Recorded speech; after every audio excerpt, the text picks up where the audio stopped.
আমাদের সাথে সাজেক থেকে যুক্ত হচ্ছেন সহকর্মী ওমর ফারুক সুমন। সুমন, আগুনে মোট ক্ষতির পরিমাণ জানা গেছে কিনা, এছাড়া আজকের কি অবস্থায় আছে, কিভাবে আগুন লেগেছে, সূত্রপাত কি জানা গিয়েছে কিনা জানাবেন। আগুনের ক্ষয়ক্ষতির পরিমাণ এখনো জানা যায়নি। জানেন জেলা পরিষদ আপনার 5 সদস্য বিশিষ্ট একটি তদন্ত কমিটি গঠন করা হয়েছে। তদন্ত ইতিমধ্যে শুরু হয়েছে। আপনার এই জায়গায় দাঁড়িয়ে আছি, আপনার ঠিক এর পাশেই আপনার গতকাল যে এখান থেকে আগুনের সূত্রপাত হয়েছে, আমি যদি আপনাকে একটু দেখাই যে কোথা থেকে আগুনের সূত্রপাত হয়েছে এবং কিভাবে হয়েছে, আপনি দেখতে পাচ্ছেন পুলিশ সহ স্থানীয় সেনাবাহিনী, বিজিবি এবং আপনার প্রশাসনের ঊর্ধ্বতন কর্মকর্তাগণ আপনার ঘটনাস্থল পরিদর্শন করেছেন ইতিমধ্যে। আহ,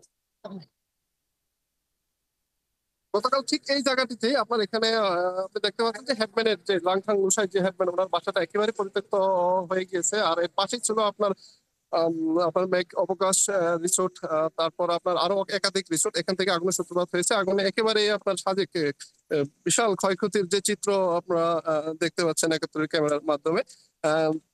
এখানে টোটাল আপনার 95টি স্থাপনা পড়ে গেছে বলে আমাদের উপজেলা নির্বাহী কর্মকর্তা শিরিন আক্তার ইতিমধ্যে নিশ্চিত করেছেন।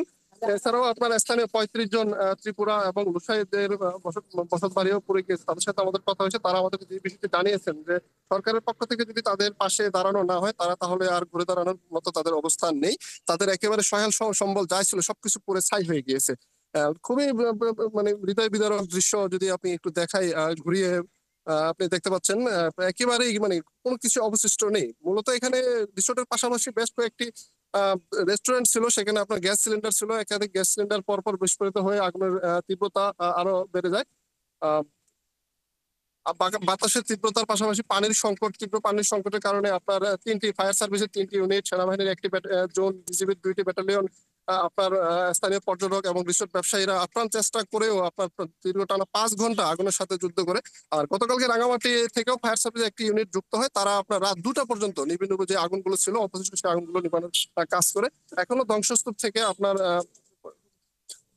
সরানোর মালামাল সরানোর কাজ সার্ভিস সহায়তা করছে। পাশে সেনাবাহিনী এবং বিজিবির সদস্যরাও রয়েছেন। আর সাজেকের যে পর্যটন বিষয়ে যে নিষেধাজ্ঞা, সেটি মূলত আপনার সাময়িক সময়ের জন্য জেলা প্রশাসক অনির্দিষ্ট সময়ের জন্য বলা হবে। মূলত একদিনের জন্য সেই নিষেধাজ্ঞাটি বলবৎ থাকবে বলে আমাদেরকে জানিয়েছেন জেলা নির্বাহী কর্মকর্তা।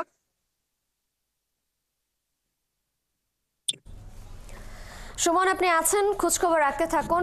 দর্শক, সাজেক থেকে বিভিন্ন রিসোর্টে অগ্নিকাণ্ডের সর্বশেষ পরিস্থিতি জানাচ্ছিলেন আমাদের সহকর্মী ওমর ফারুক সুমন।